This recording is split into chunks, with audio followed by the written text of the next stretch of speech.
Since 1946, we fought 28 illegal wars, killing at least 6 million people.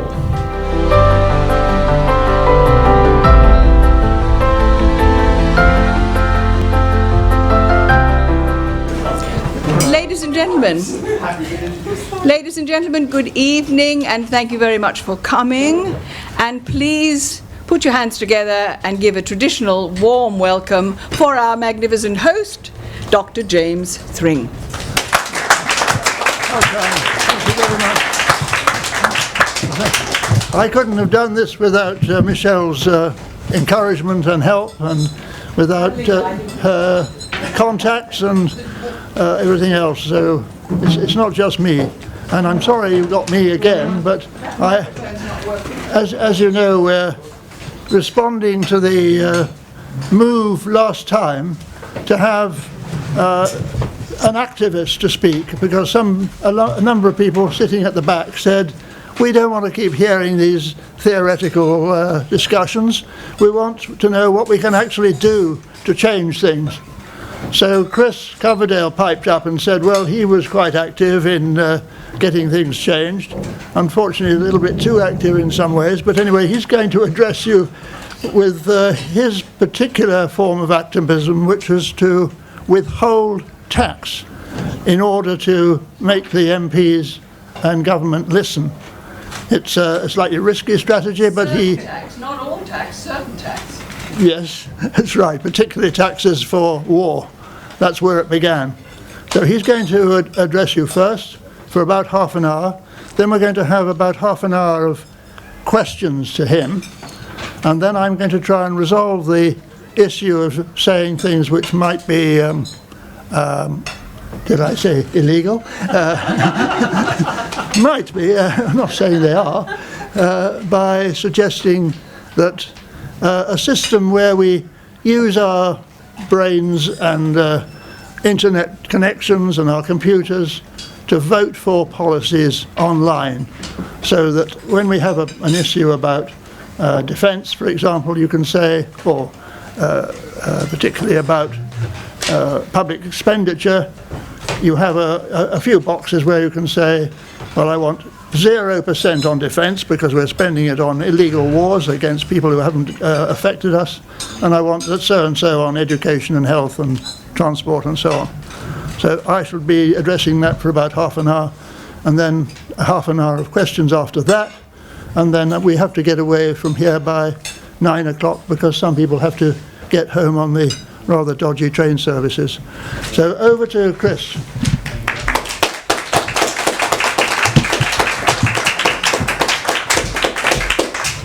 Thank you, James. Can you people hear me? Is this on? It might not be, but anyway. Anyway, I'll try. It is on, but you have to shout. All right. Okay. I've got quite a loud voice, so should be all right. Okay. So basically, what I want to talk about tonight is solutions, what we can do. Because you hear so many discussions of the problems and the cause of the problems, but very few discussions of what we can actually do to change the situation right now. So that's really the focus of it. So hopefully you've got a sheet of what it is I'm trying to say, so just so you can take it away with you. And what I suggest is, as we go through it, if you have any questions, just make a mark on it so that after the end we can go back over your questions in a systematic way.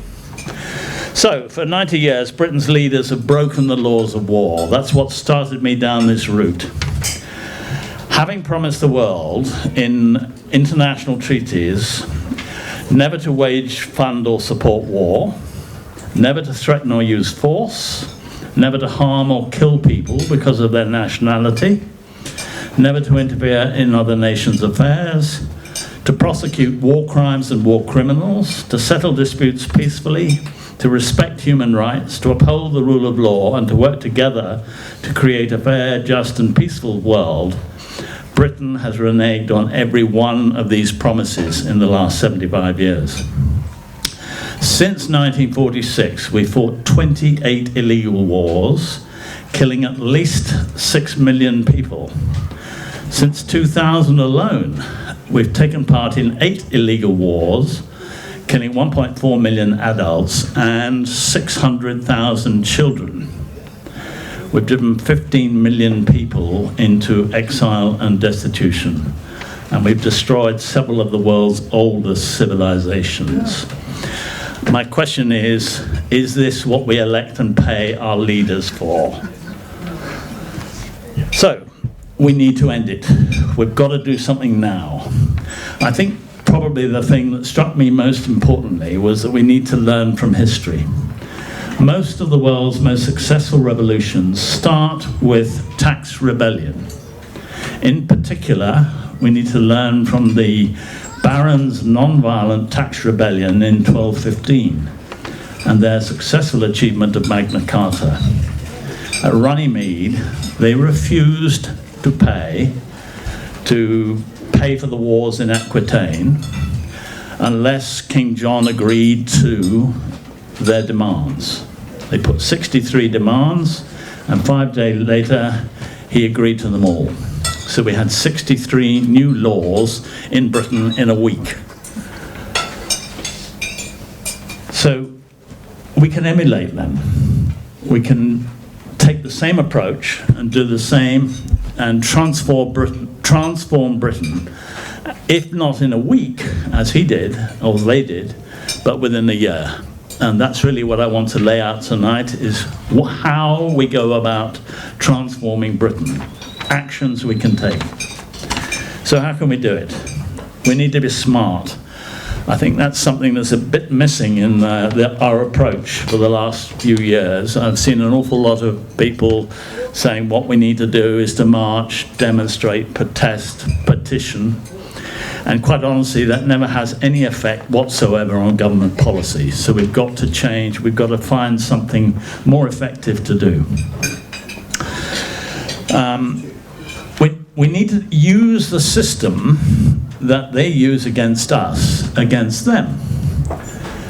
And that's the key underpinning of this approach I want to talk about tonight. We need to use the law to defeat their criminal actions. We need to use the law to withdraw our consent and decentralize the power and control of the elite while placing it in the hands of citizens and local communities. It's all about the money. While they control the flow of money in their pockets, they will remain in control of us and our country. But once we take control of the money and stop it flowing to them, we take back control of government in Britain. So now let's look at some of the things we can do. These solutions are really changes to the system. Rather than trying to change the minds of the populace of this country or even of the government, we need to change the system which causes automatic change. As an example of that, when it takes us 2 minutes to go to war and 2 minutes to stop a war. And the process, the system we have for doing that in this country is that we have an inherited role of Commander-in-Chief with the monarch. So Queen Elizabeth inherited the role of Commander-in-Chief. I find that absolutely nonsensical at all. How can we have someone in charge of our armed forces who inherits the role? However, when she does, she goes into Privy Council. The Prime Minister, whether it's Blair or Johnson or anybody else, asks her, right, we want to go to war with Iraq or Syria, Libya, Afghanistan. All we need, we haven't actually gone to war with them, but it's a good point. All we need is for the Privy Council and the Queen to sign the orders. Now, no member of Britain's armed forces can go on active service, either overseas or here, without an express command of the Commander-in-Chief. And that's a very important system we have in this country. Unfortunately, she never uses it to stop wars. She only uses it to start them. And they just dribble away. Anyway, so that's the underlying issue, is that if we made one change to that system so that when the Prime Minister comes to the Queen as Commander-in-Chief and says, will you sign the orders to go to war with Iraq or whatever it is, all she has to do is to say, no, I can't do that. It's against the law. I have made an agreement under the law to uphold the laws of war, and the only way in which we can authorize the use of armed force under Section 51 of the UN Charter is if we are under attack from the armed forces of another state. Now that very rarely happens. It certainly hasn't happened in the last 75 years, with the possible exception of the Falklands War. All our other wars have been wars of aggression, which we've started or joined in with other people's wars, wars of aggression against other states. Right, let's go into some of the systemic solutions. That was an example of one systemic solution which would take 2 minutes to do and which would stop this country ever going to war again. Number one here is to run a civil obedience campaign.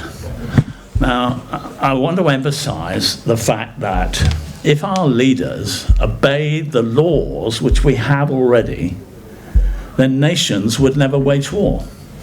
We agreed in 1928 never to wage war. We agreed again in 1945 in the UN Charter, all those things that I have listed at the top of the page. So the point about it is that our leaders are constantly breaking the laws, the most important laws the world has ever signed, and we're doing nothing about it, but unintentionally funding it. So every time we pay tax, we give our consent to how the government is using our money. That concerns me. So when you buy a cup of coffee and you pay 40p in VAT, you know that 4p of that cup of coffee, that VAT, is going to go towards the murder of more men, women and children in the Middle East. So, a civil obedience campaign.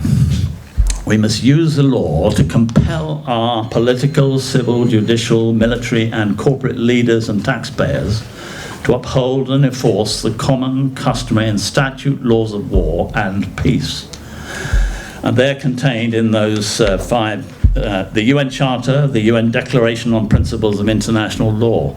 Now, can I just check how many people have heard of the UN Declaration on Principles of International Law? So one there. That's interesting. 2 people here, and this is actually the single most important legal advice ever agreed by this world.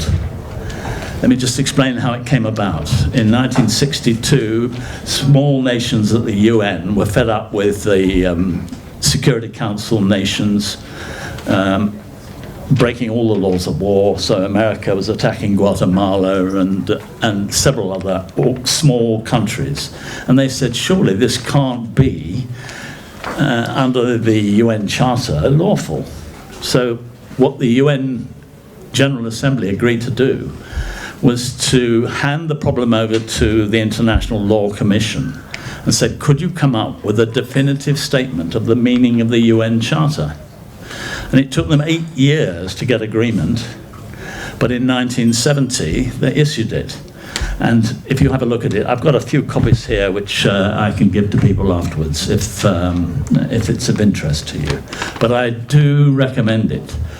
What I was dismayed to discover was that none of our MPs had ever heard of it, and yet there they were agreeing to go to war with Iraq or Libya or whatever it is, agreeing to mass murder and genocide, and none of them had even looked at the laws that we have signed saying that we will never do this. And that is appalling. So somehow we've got to force and compel our leaders to obey these laws. So that's what the civil obedience campaign is all about, is instead of saying, oh, we want to disobey and break these laws in order to persuade them to do something about it, it's completely the opposite. we need to ensure that our leaders uphold the law. We have a law against genocide. That came into effect on the 1st of September in this country, 1st of September 2001. On the 7th of October 2001, Tony Blair took us into the war with Afghanistan in breach of the Rome Statute of the International Criminal Court, which has 6 offences in it. Offences of war crimes, crimes against humanity, genocide, and more importantly, conduct ancillary to war crimes, conduct ancillary to crimes against humanity, and conduct ancillary to genocide. And we agreed those, and we brought them into English law. And it came in on the 1st of September, and we've been breaking it ever since. In fact, they broke it on the 2nd or 3rd of September when they bombed a bus station in Basra through the no-fly zone. But we literally, ever since then, we have been breaking it every day in one way or another. So really, I think a campaign of civil obedience will be attractive to everybody.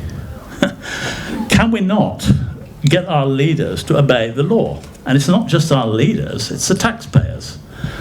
Because in 2000 and 2001, we came in with the Terrorism Act 2000. And the sections 15 and 17 of that make it a criminal offence in this country to ask for money, collect money, or pay money to another person or organisation if you suspect that it may be used for the purposes of terrorism. And if you go back to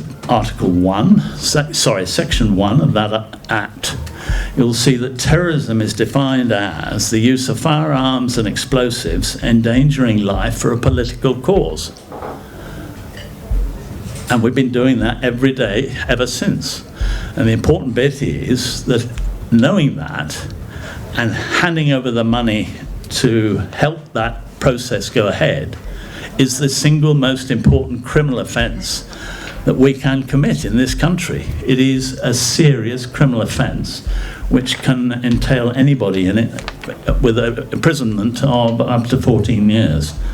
So we need to help not only our MPs and leaders, but our taxpayers and businesses in particular to understand that every time they hand over money to the government, they know that we're using it to fight wars, so they are committing a criminal offence. Now, I've been trying to do this with my council, and of course they paid no attention to it at all, because I've been doing it on my own. So what we need is lots of people joining in this. And the important bit to keep on pointing out to people is that it is lawful. You have a lawful duty to withhold the money if you suspect that it may be used for a criminal purpose. And that gives us all the power in the world. And the important bit about it is that the money is the key thing that keeps this country going and keeps the elite in power. If we can prove in court and we get one company director, one politician, one civil servant or whatever prosecuted under this law for conduct ancillary to genocide, it will stop everything. So really what I'm saying is, underpinning all of this is we need to obey the laws we've already got rather than having any new laws. The second thing is we need to stop funding leaders' crimes, coordinate a national lawful tax resistance campaign. And as I've just explained, it is against the law, and there are 2 ways of going about it. One is to get perhaps 5,000, 10,000 people saying, no, I've had enough. I now know that it is a criminal offence to hand over money because I know that you're going to use some of it to murder men, women and children somewhere in the world. Therefore, until you can prove to me that none of it, not a penny of it, will be used for a lawful purpose, I have a legal duty to withhold it. And we all have that legal duty. Oops. So, Third one is set up and operate a local lawful tax and budgeting trust. Now, this is a different way of withholding tax.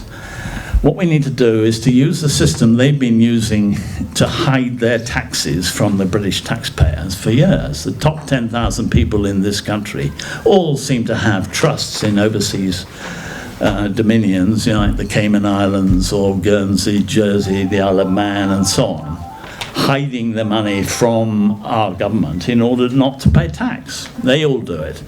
So what I'm suggesting is that we need to use exactly the same process, but do it lawfully. Set up a taxation trust in every constituency in this country for local residents to pay money into the trust for the government. So if I have a £2,000 council tax bill, what I can do is pay £200 into this taxation trust and say, no, I'm paying my tax, but you cannot have it until I know for certain that none of it is going to be used for a criminal purpose. So you lay down terms and conditions in the trust which say the trustees must uphold, which say, no, if our government is still waging war, they can't have my money. And they can't have any other money in the trust. So if we can get 100 people all putting money into a trust and saying, no, you won't get it, the council won't get it, the Revenue and Customs won't get it, the DVLA won't get it. Every single tax in this country is illegal if the money is used for a criminal purpose, and there are 232 different sources of income into the government's pot.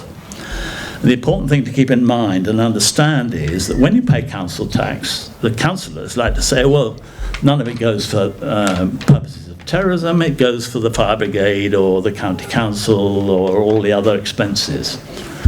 Now that's incorrect.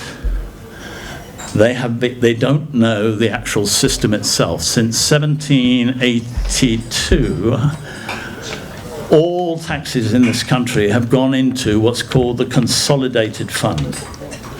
And the government consolidates all the taxes into one pot, and we had in 2018, there was £625 billion in the pot. And then what happens to the money is that Parliament allocates 10% of it to Ministry of Defence, and the Ministry of Defence buys weapons and troops and builds ships and all the rest of it. So we know at least 10% will be used for that.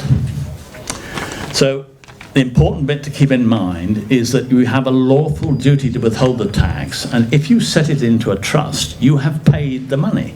You have shown willing to pay the money, but on condition that they only use it lawfully. And that if there is any unlawful or illegal use of that money, then they cannot get it and you can get it back.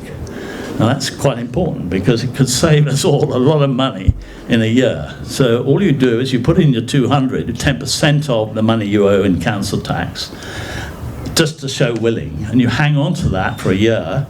And if the trustees find that the government has not stopped spending it on mass murder and genocide and is still investing in warfare, then you can pull the money back. Now, the more companies and individuals and organizations we can get involved in this, a lawful tax resistance movement, the better. I think this could be the single most important thing. And as I said last time, look back in history, every single successful revolution starts with tax rebellion. So Magna Carta started with the rebellion of the barons. The English Revolution in the 1640s started with the ship tax, where inland towns had to pay for ships, and it led to the Civil War. People didn't want it. The American independence came about because of stamp tax, which was the equivalent of VAT, and the tea taxes and other things, and they became independent. They refused to pay it without representation in Parliament. French Revolution started with the bread taxes in Paris. The Russian Revolution started with the peasants being forced off their land because the rents were going up. So they refused to pay the rents for their land. Indian independence came about because of the salt tax rebellion. And two examples in Britain that are important. One was the Glasgow women's rent strike of 1915, when typically Britain sent all these people off to war in the trenches, and 20,000 women found their husbands had gone off to war and they didn't have enough money to pay the rent, so they were getting evicted. So they got the shipbuilders behind them and they had a strike, and they said, no, enough's enough, and the government changed the law in a month. And it brought in a Housing Act saying no evictions and no rent increases. And that lasted until Mrs. Thatcher got rid of it, finally, in 1989, I think it was, about a year or two before she left, just as she tried to introduce the poll tax as a new method. And again, that was a successful rebellion, so that people said, no, we're not paying the poll tax. And they finally got rid of Mrs. Thatcher. So the point I'm making is that if you look at successful revolutions, they all start with tax rebellion. It's the most powerful thing we can do, is to stop paying for what is happening to us all the time. Let me go on. Arrest, charge, prosecute, convict and punish 1,000 of Britain's senior political, civil, judicial, military and corporate leaders for complicity in murder, war crimes, crimes against humanity and genocide, for their part in starting and continuing the wars in the Middle East and the murder and massacre of 2 million innocent men, women and children.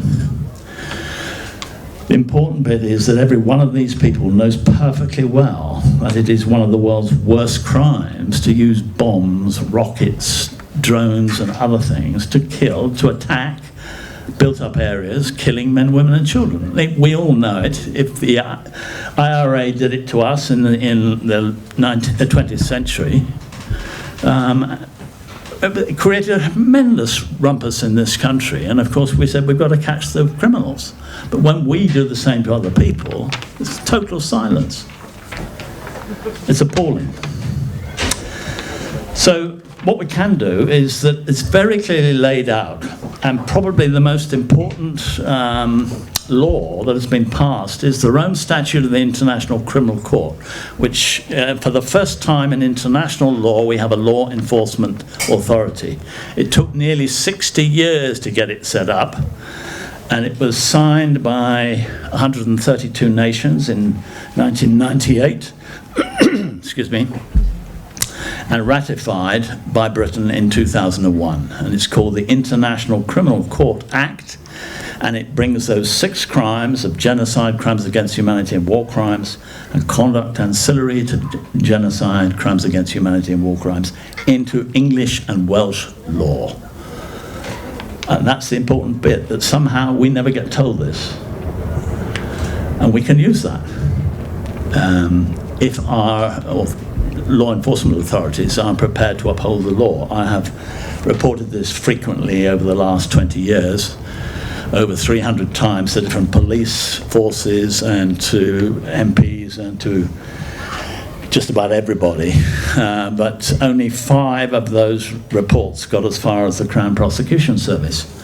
Unfortunately, the Crown Prosecution Service turned it down, and it was Keir Starmer who was the DPP at the time, and I got a letter saying, no, we're not going to go ahead with the prosecution of Blair, Straw, Hoon, Goldsmith and all the rest of them on the grounds that you have not provided evidence of intent to commit genocide, intent to commit crimes against humanity, or intent to commit war crimes.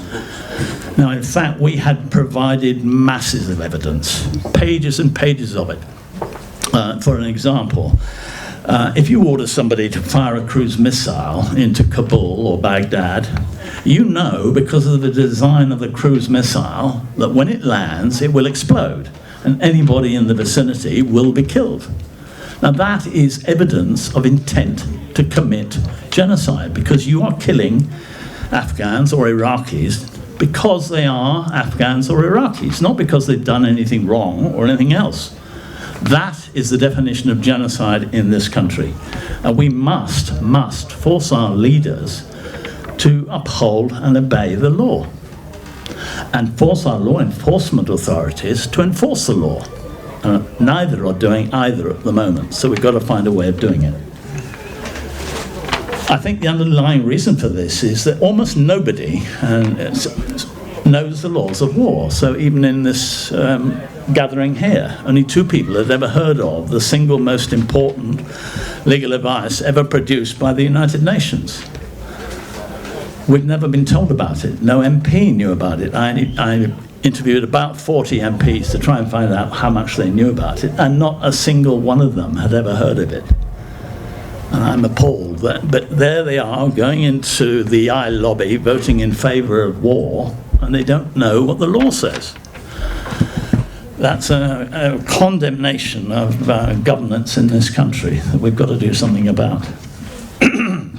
Excuse me.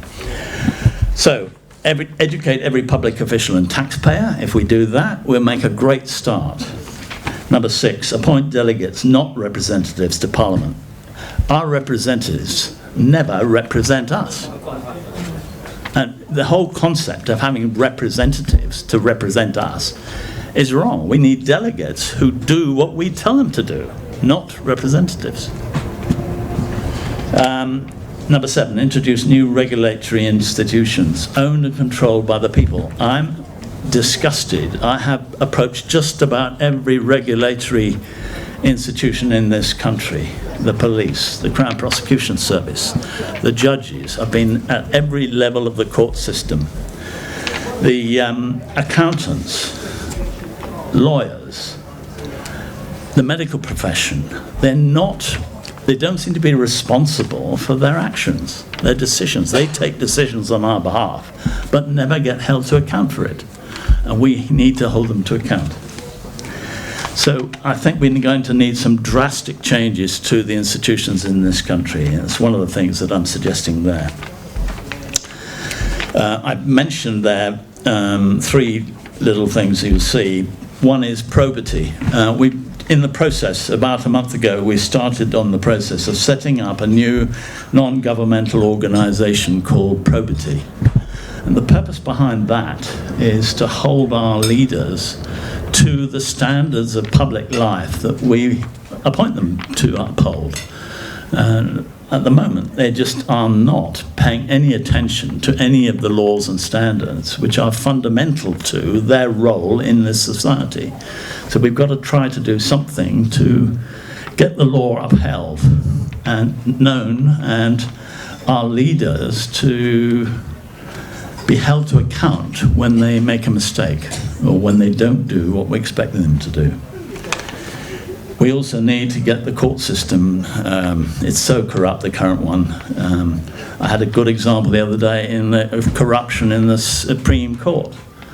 In a case, Regina versus Gull, which is an important case about terrorism and the meaning of terrorism, the Supreme Court, right on the very front page of their document, said this is what the law says. Section 1, Section 2, Section 4, Section 5. All printed out like that. And I thought, well, what's happened to Section 3? That's the most important section of the whole bloody law. And they just left it out because they could not find a way of making the argument if they kept it in. Now that is our Supreme Court. It's appalling, utterly appalling. It's a political court. Yeah. Number 8, start civil and criminal proceedings against public officials, bankers and company directors. I think it's important to realise that every time a banker gives money to the government, they are committing the worst crimes they can commit. Crimes under the Terrorism Act, Sections 15 and 17, and crimes under Section 52 of the International Criminal Court Act. And the point about that is that the law, the Rome Statute, lays out the offences very clearly, and it says aiding and abetting genocide is a crime. And at the bottom of it, it says including providing the means for the commission of the crime. And that's a very important additional statement in the international law that is also in the national domestic law, because what it means is the money, the materials, the weapons, the supplies, the troops, the lot. So anybody who gets involved in that is committing a crime of conduct ancillary to genocide if anybody dies as a result of their actions. And we know it's not just one person who dies. We've killed or taken part in the murder of 2 million people, including 600,000 children. Finally, number 9, organised lawful resistance by non-governmental organisations. We're going to need a lot of support from all over, and this is why we want to focus on a civil obedience campaign. We can't find anything else that will unite everybody else in one movement. All we want is for our leaders to uphold and enforce the law. And that really is what this is all about. Okay, thanks.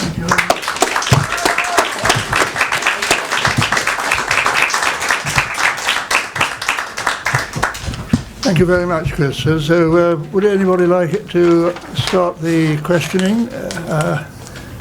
Gentleman at the back, I'm afraid I don't know your name. Roberts. Roberts, thanks. Thank you, Chris, first of all. Thank you very much for that. Thank you for giving us this very helpful script that we can follow. Can you hear me okay? Yes, fine. It was a very short question. You mentioned a 1928 treaty. Yes. Is that the Kellogg-Briand Act? It is. The original title of the treaty was the General Treaty for the Renunciation of War.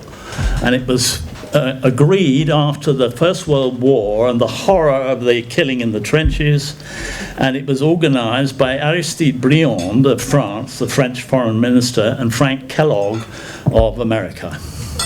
And it's called the Kellogg-Briand Pact, and sometime the Pact of Paris, because it was signed in Paris. So in essence, we've been in the wrong, in the way you've described, ever since 1928 at the latest. Absolutely.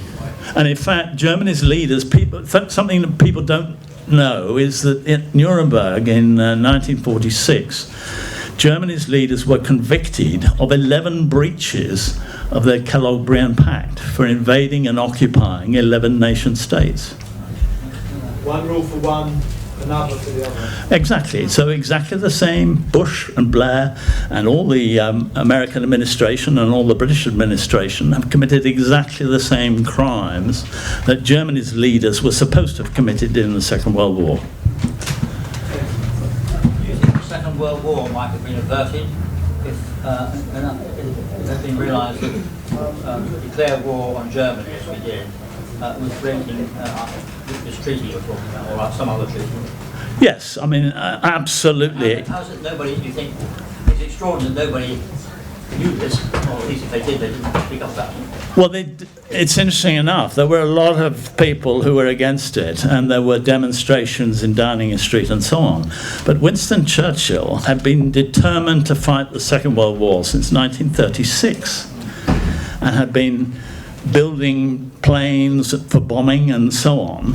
And Hitler had put in 8 requests for peace, and Winston Churchill ignored every single one of them. But how is it nobody, no lawyer, who did understand what was going on? Well, I might have an idea, because after the First World War, that was a war of European nationalism, of nations, and from that was spawned a movement against war, which was international. So lots of people wanted to join international League of Nations movements, and that compromised it, I think, somewhat from the beginning, because it was very left.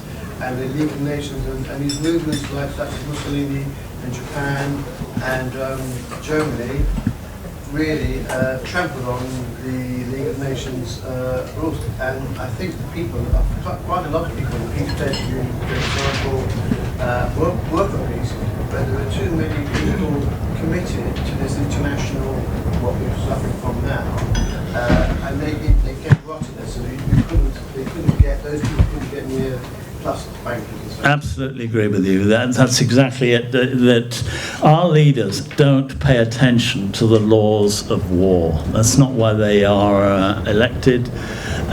They get more popular if they fight wars for Britain. And Mrs. Thatcher was a good example of that.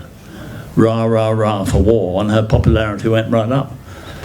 Isn't it true that in order to bring a prosecution, the Crown Prosecution Service had to act, and who appointed the Crown Prosecutor isn't the Prime Minister?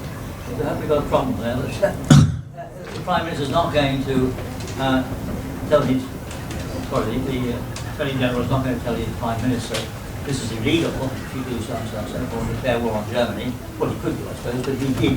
He would be replaced, presumably, by somebody who would tell the Prime Minister what he wanted to hear. Yes. Now, it's important to understand that things changed in 2000 and 2001, in particular in 2001, because this law of international law enforcement had taken 50 or so 60 years to get into place. And Britain was one of the earliest signatories. So as from the 1st of September 2001, anybody in Britain, including the monarch and the Prime Minister, can be prosecuted under the International Criminal Court. The important bit of information is that for the first time in 1600 years, when the Queen signed the International Criminal Court Act, she put all of us and herself under the jurisdiction of an outside law enforcement authority. That hadn't happened since the time of the Romans. It's not easy about that. Now, it's very important because, of course, we just ignore it in this country. And Article 27 of the Rome Statute, I'm not sure if I've got it here, but anyway, it's the single most important thing about the responsibility of heads of state and others under the laws of war. They can be prosecuted. And it says a head of state, a government official, an MP, any civil servant, anyone. It applies to them all. And there's no immunity. Article 28 or 29 says quite clearly no immunity.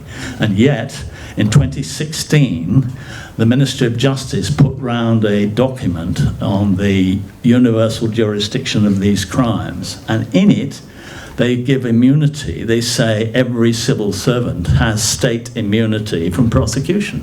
That is totally incorrect. And this is the sort of stuff that gets passed around. It's appalling. You had a question, lady. Yes, we're run by criminals, so why would they care about the law? I mean, the recent shutdown, when everyone was confined to homes, was totally unlawful, as shown in the Supreme Court. When I went on marches, no one knew about it. No. The Jallo case.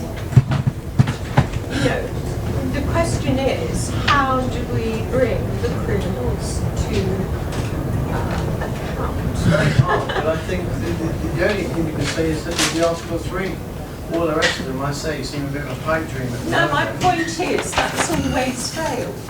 We've had these laws in place, Well, this idea as you of getting said, trusts, and they have always failed. that's something. I think if the judge, you're quite right in a way, if the judge is not going to get paid, or the police officer is not going to get paid, they'll start to change their behaviour. And at the moment, because we are paying £12,600 per person per year in tax. That's what everybody in this room, that's the average of 50 million taxpayers, is £62.5 billion. That's £12,500. So we paid since, God knows, what, £22,000, £23,000 since 2000 towards military affairs. If we stop paying that money, then it has to stop. So I agree with you, it's probably the single most important thing we can do. But the second thing is to actually prosecute people like Blair, or somebody, and wouldn't it be lovely? But I think what we need to do is to prosecute somebody at a lower level than Blair. During the war, the people, the vengeful people, they were going to have this Nuremberg amongst themselves. They didn't say we're going to hang these people, because they wanted to get the power first. And the Tsar of Russia, once the communists took over Russia, took them a long time. They had a dead man walking. So, and they never said so for a long time. They put a lot of pressure out. King George V couldn't give them sanctuary. And gradually they moved them out of control of them into Russia, and gradually had them eventually in a basement. Well, we need to do that in this country. That's the important thing, is that we need to do that here in Britain somehow. You have to not talk about it. Okay, other question? When you have an identity identified any of these people as Masons, including Churchill. All of them were Masons. I agree. Every single one going back to at least Cromwell. Cromwell was a Protestant. Protestantism leads to Catholicism. I agree with you. You're talking about these revolutions, the tax revolutions, they were funded. Coverdale funded Cromwell deliberately to execute the king. Yes, It's I agree with you. nothing to do with just tax revolts. Well, let me put it this way. The important bit is there is no law in this country against being a Mason. Well, they should be. Well, I know there should be, but there is a law against genocide. You're not going to stop them unless you identify them. Isn't there a need to register an interest as a Freemason in certain particular... I don't know. I mean, I'm keeping away from that. I just want to focus on the actual law of this country that we've agreed with the rest of the world. That's a pedantry. All the symbols of the top three political parties are all Masonic. Yeah. The Tory torch, the Labour rose, they're all Masonic. So how are you going to stop it? I don't know how, but I do. Well, that's what If you talk about the symptoms, you're not going to get to the root because they don't want to hear it. Even your police are wearing black and white checkerboards on their hands. Okay. Any other questions? I actually, what I wondered, these international laws that you refer to as the United Nations, I don't know if anyone's aware of this, but there are actually laws, international laws, that go back to the turn of the 20th century, called the Hague Convention Yes. for Warfare. And those laws, laws have been well known, they were well known at the time. We're not taught about them in school. It's something we have to research after we leave school, or if we have time, we research when we can. But the Hague Conventions were intended to protect civilians, for example. Yeah. So there are rules of warfare. When if a country is at war, it's against international law for them to bomb civilians. Correct. So Dresden, that was totally against international law because the Hague Convention from the early 1900s. What about the alliance But- with Bolshevism? but the- 65 million dead from the British Empire. In alliance with the British Empire. 65 Could I just answer the question? Russia sat at those conventions, yes. He sponsored them, Matt. Yes, you're absolutely right. Yeah. And the important bit to remember is that the Nuremberg war crimes trials referred to the Hague Conventions, but they prosecuted those German leaders under the Calabrian Pact. And since then, we've updated the laws. The Nuremberg Principles of 1950 were very clearly laid out, and those are probably the easiest ones up until 2002 internationally. Now we have a very strong international law. All we need to do is to make sure it's upheld. Correct. And this is another point I'd like to make about the elites, the powerful elites in this world. The way they want these laws applied only when it suits them. Yeah. So Nuremberg, it suited them to have a show trial there. But the hypocrisy of that is clearly demonstrated with what happened with the Finnish government, because in World War II, Finland was attacked by the Soviet Union. Stalin was the aggressor against Finland, and at the end of World War II, the Finnish government ended up having a Nuremberg-style trial where many of the Finnish politicians, for supporting their country, defending themselves against Soviet aggression, had to go to prison. Yes. And that hypocrisy is never pointed out, it's never taught. And I agree with you, and what that concerns me is what we can do in Britain right now. That's the important thing from my point of view. There's an awful lot of action all around the world, but it's Britain who is ignoring the laws of war, and we must do something about it. Can I ask about the tax points that you've raised? Yes. They're fascinating. And just in terms of practicalities, I'm wondering what aspects of the law or the principles of the law that underlie taxation can be used to support the strategy you've got or something very similar to it. And in particular, obviously thinking of the American Revolution basis for their revolt, which obviously was to do with the consent aspect. Yeah. Taxation and the requirement for representation, i.e. if you're being taxed, you do need to have something back in return for it. It's Yes. a one-way street. And I'm just thinking how that in your thinking. So the question is, how does that fit into your strategy in a bit more detail? Well, basically, the important thing is to go. What I would suggest is that you read the criminal offences in the Terrorism Act 2000. The Terrorism Act 2000 came about because of an international treaty called the International Convention for the Suppression of the Financing of Terrorism. And that was agreed, and it's now been agreed by 180-something nations, virtually worldwide.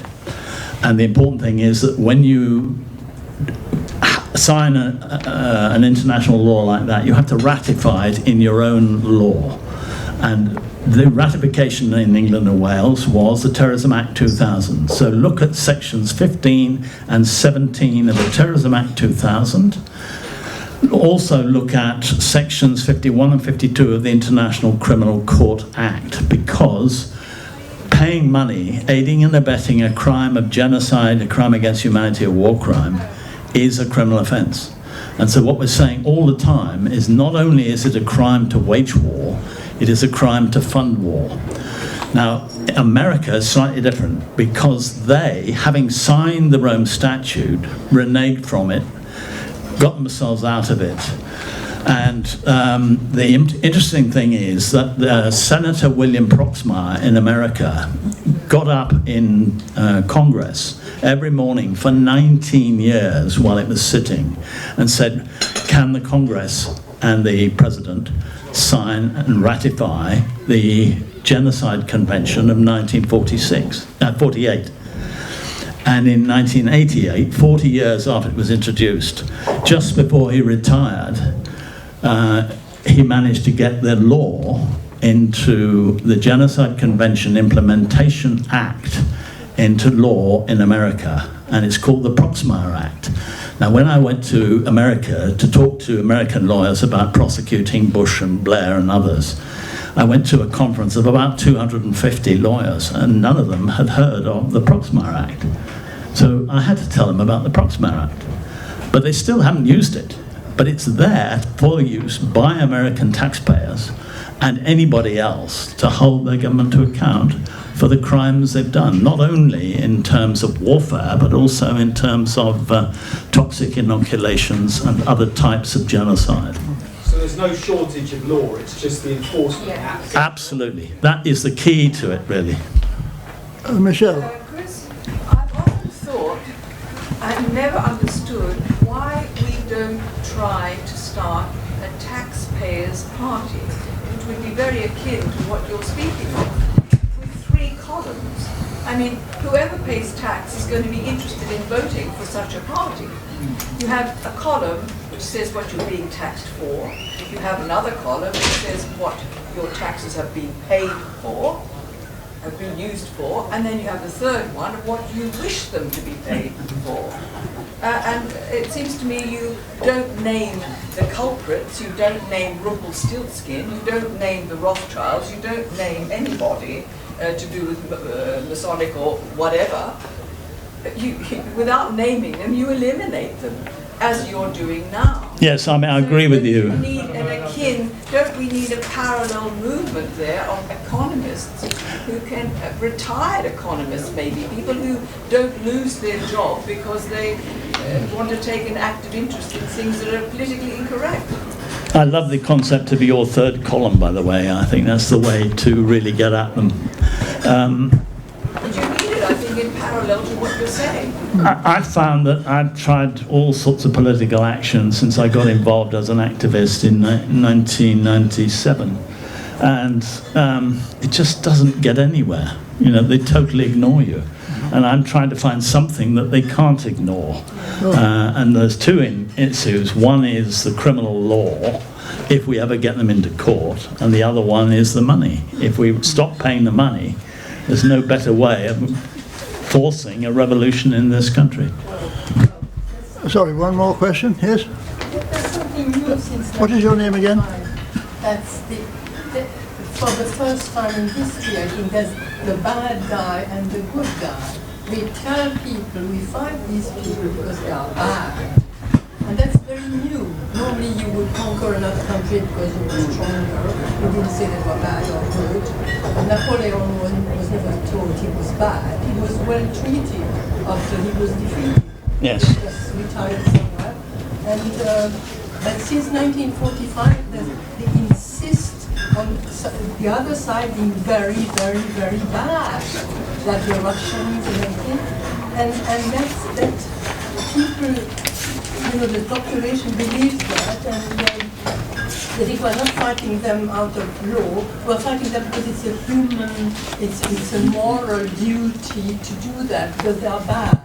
Yes, I agree. I mean, the point about it is that On and on and on about it. we now have to do something about it, talking about it to groups. We've got to take action, and that's really why I'm here. Can I just read out one statement from this document? I have 12 copies of this here, so if people want to get it afterwards, please do. This is the United Nations Declaration on Principles of International Law. It says, no state or group of states has the right to intervene directly or indirectly for any reason whatever in the internal or external affairs of any other state.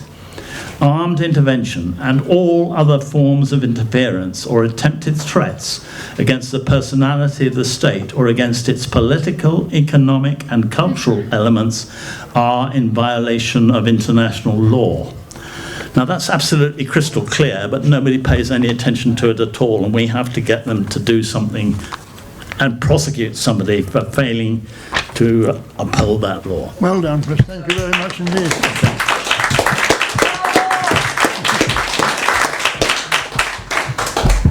There is one thing which I'm rather proud of having done, although I can't prove that it worked. I petitioned the Queen in 2014 not to sign the orders in council for the attack on Syria. If you remember, we were about to join America in a missile attack on Syria.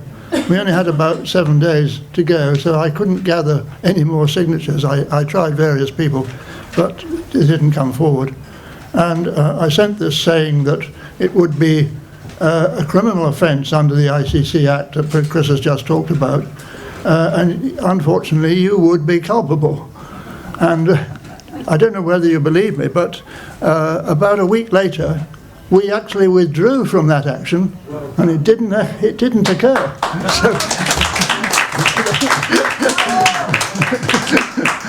Right, so that was my contribution, apart from the fact that we tried to take Tony Blair to court 3 or 4 times without success. So I now want to move on to the other suggestion this evening, which is that there's a new system of government. Well, a new system of voting, really, I think one should call it. And it's not terribly new, because there have always been referenda, and for example, Switzerland has been run with modicum success in using referenda to take government actions not to court but to under scrutiny. And unfortunately the record's not very good, because it was started in 1874 and they've only had 180 referenda in that time, and only just over 100 of them have actually succeeded in changing anything. Anyway, the proposal, I think, might begin to change things if we can get various forces on our side, and these would be forces like the companies that collect data about opinions. Even the BBC has an audience research group which collects opinions about what you see about the BBC's programmes, and it covers quite a wide range of political issues as well. So they could be, well, of course it's a bit far-fetched to assume the BBC is going to help with this, but the Mori people, an independent research polling organisation, might be interested if they see some money in it. Basically what I'm suggesting is that now that we've got computer access much more readily available than it used to be, we can vote for every policy. Instead of voting for politicians, we can get the political parties to say, well, we're going to vote on the various bits of your mandate, and if the results became public because of these polling organisations want to make it public, that would be very embarrassing for the MPs if they didn't listen and actually take notice of what we said. And of course the sort of thing that people like me and Chris have in mind is that when you're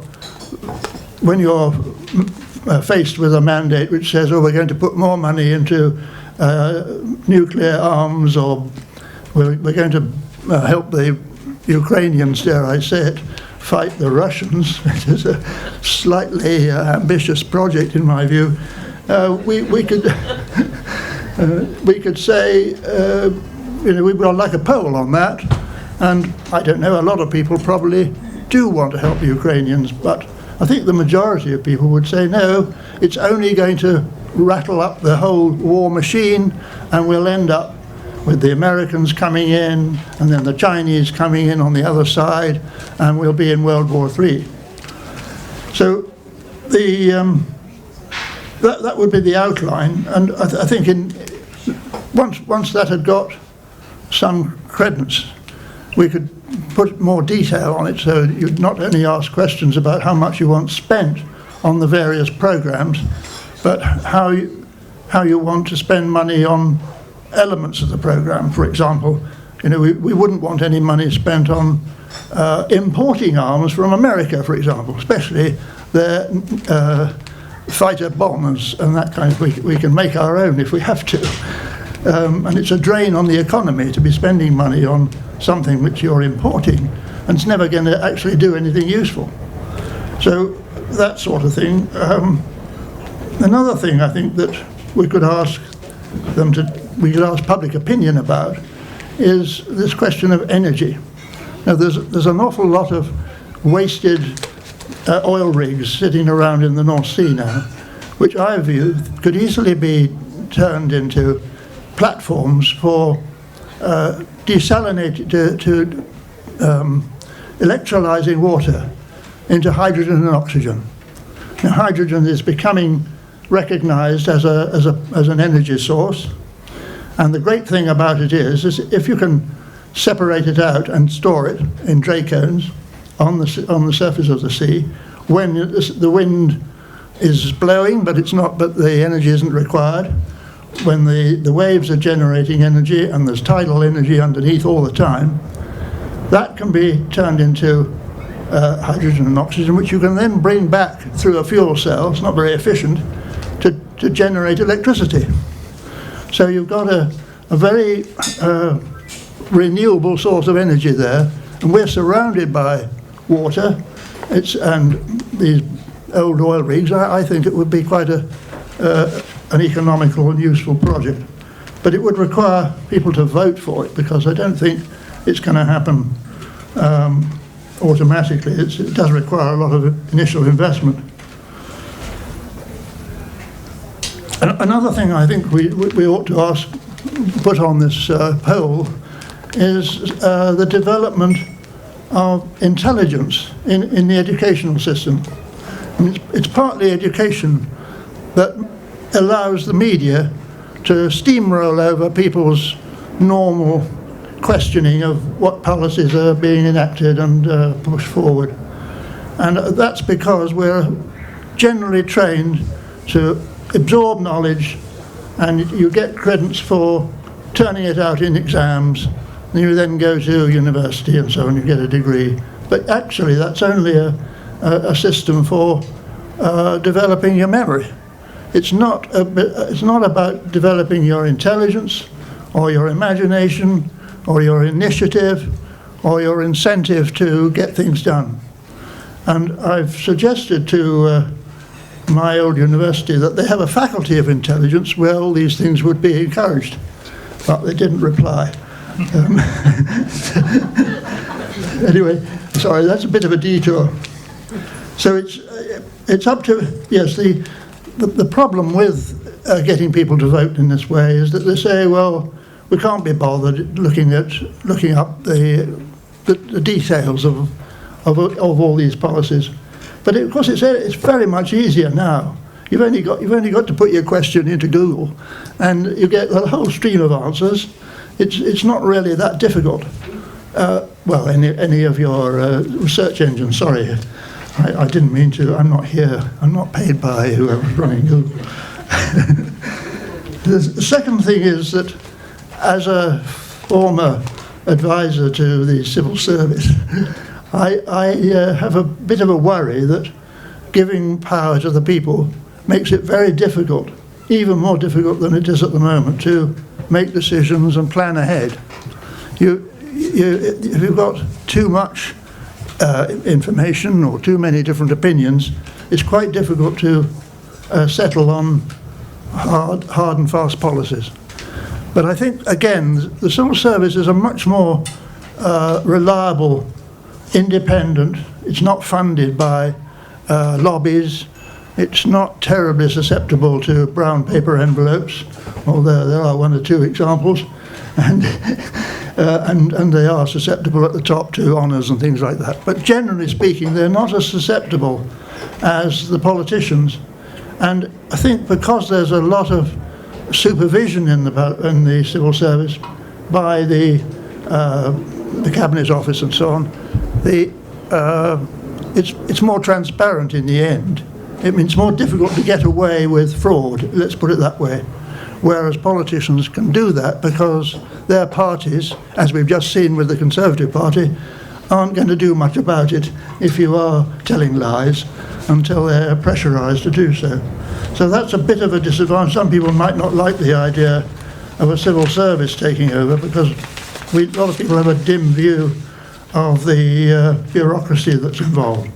But I think it'd probably be preferable to the present system. And it would have to be advised and cajoled by senior public figures and technocrats and philosophers and economists and possibly even historians and social and political scientists.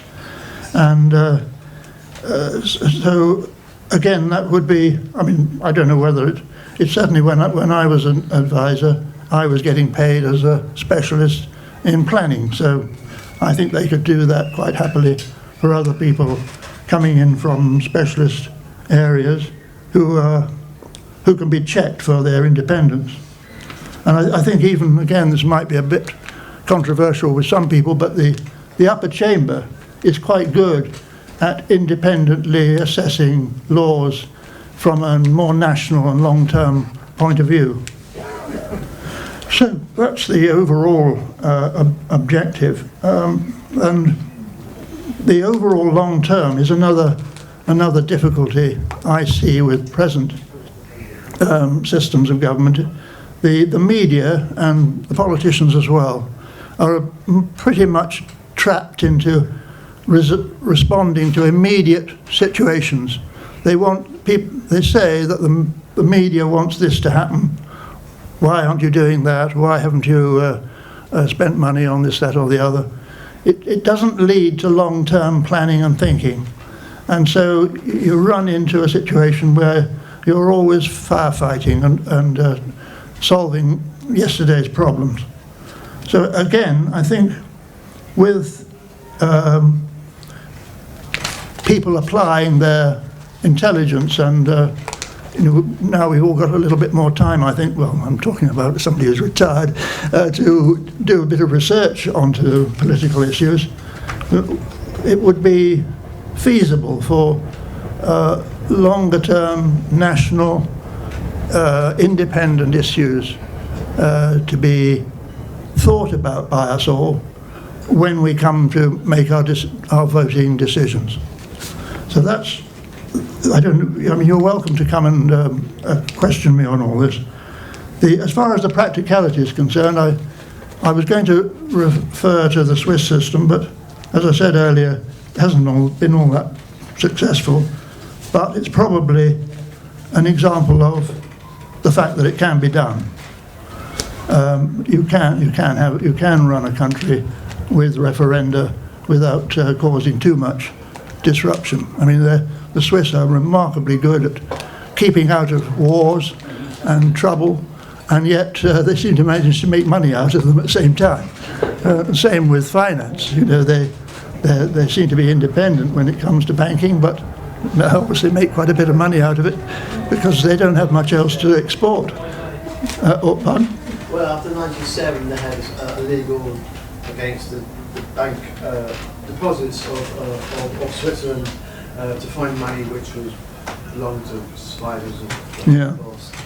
And it was pounded, and the New York authorities got together and said, well, we're not going to let you bank in Britain, we're basically cripple you unless, and I think their system from then on for 97 was crippled. And I think shortly after they joined the United Nations.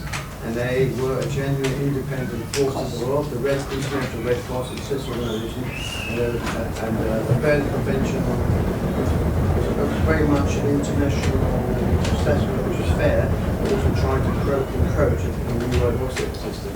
And I think they're badly crippled after those came to. I think the Victim's Fortune, I think it's a book you might want to read about that episode of compensation and finding out why their client secrecy was actually compromised, and went to Israel banking. So they were badly, you know. Well, I'm not saying the Swiss... They weren't in the United Nations, they were there independent. Yeah, but they're still not part of NATO, and they're not part of the EU either, which is pretty remarkable, sitting there right in the middle. So I think they must have a certain amount of independence. I think they paid, all the neutral countries have paid most. Ireland, Switzerland, Sweden were the three most neutral countries. They were most reprehensible now. And if you look at their demographics now, I think they're going to pay double, and they're really worse. And Switzerland is worse, I think, in terms of its changed demographics. Because well, I'm not saying they're perfect. They after all, they host the World Economic Forum, so they can't be all good. So, in conclusion, I was going to make the rather cheeky suggestion that King Charles III might be independent-minded enough. Oh, a problem at the back there, I see. No. To try and reform the system and try and persuade the political parties that they are meant to be servants of the people, not overriding what they want, or taking unto themselves powers that they claim have come from being voted into office, when a lot of people don't actually agree with a lot of the things in their manifesto. They just happen to have to support the system by voting for somebody, and if they don't vote for somebody, the people they don't vote for get in. I mean, by default. So I think that's I think you've got this anyway from the handout. So finally, I have to say that there might be a problem with voter fatigue. I think we're all a bit guilty of being lazy when it comes to being asked too many questions and being lectured too much, and having to make decisions which are frankly quite complicated and difficult. And you've got to think about your children and the future, as well as the benefits and disadvantages of what you're voting for today. So again, in response to a question, I think, from gentlemen at the back there about education, we've got to build political awareness into our educational system. At the moment, when I was at school, I mean, politics was completely banned. I mean, you couldn't even talk about politics. It was almost a dirty word. But it is an important part of our society and our life. And so it should be on the curriculum.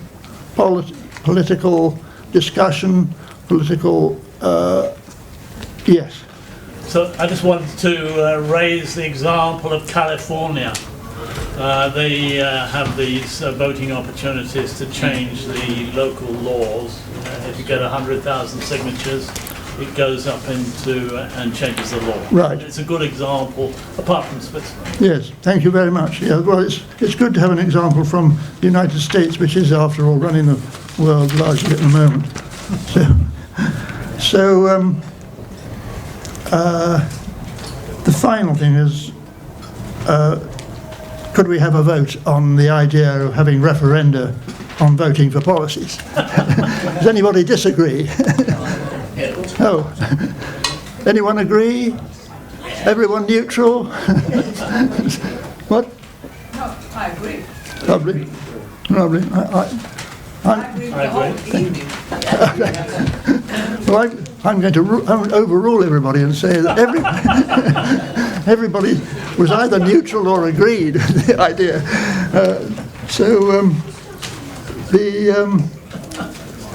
Right, that's the end of my speech, as it were. The only other thing to say is that we're probably not going to have a meeting in August, because it's a time when people don't tend to turn up.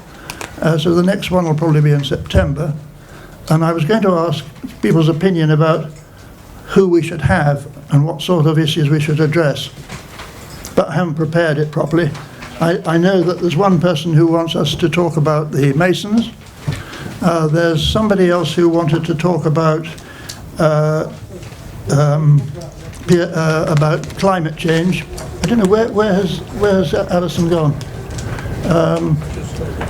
And we could get somebody like Piers Corbyn in to talk about that if nobody objects to his political associations. I recommend that we stick to our guns from tonight and start talking about common law and all these things that we are so big ignorant of and kept big ignorant of.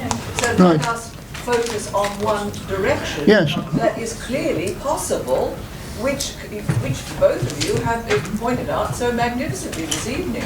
Well, we're lucky. And I would, and here we have a speaker that he may or may not wish to be named, who is very familiar with international law and so on. So it'd be interesting for us to educate ourselves on what laws there are that we ourselves are capable of enforcing in certain ways. Yes. Well, we're lucky to have, if you don't mind me mentioning, His Royal Highness the Prince of Burma, who's also, well, he's a multi-skilled person. He's been in engineering and accounting and politics, of course, and law. So we might have him. Could I just mention what Chris has said? You know, every war is pre-financed for a return. Yes. Would you agree? Yeah, absolutely. Yes. If there is a global system of stopping the warmonger getting the proceeds, don't you think we can concentrate on that? Because everything is done in US dollar. Yeah. Make the profits. Yeah. And then you have to kill a certain amount of people who can use a certain amount of weapons. So how do we, if we can concentrate on what are the possibilities of warmongers benefiting from the war? I think that is a big issue, but I haven't got the answer at the moment, but I will think about it. Well, I think it's a good question. It's sort of thing that one could build into a policy question on war. On defence. It was called defence in expenditure terms. So one of the subsets of that question about how much do you want to spend on defence as opposed to education and so on, how much do you want to spend on overseas imports of defence character, and how much do you want to spend on, how much do you want to allow the financiers of war to benefit from it? Could you put, I mean, we could put questions about limitations on benefits from lending money for war. I mean, could be reduced to zero return. And I suppose one could build in a risk factor to say that, you know, you can help if it's a genuine war. I mean, if it was a war of defence, sorry, if we were being threatened with attack from Russia because we were involved in trying to defend Ukraine. If the Russians said, look, you've got these nuclear bombers in Lakenheath, we're going to take them out next week, we could put that to a vote and say, well, you know, do you really want to carry on defending Ukraine when it means that Lakenheath and most of Sussex will be wiped off the face of the earth?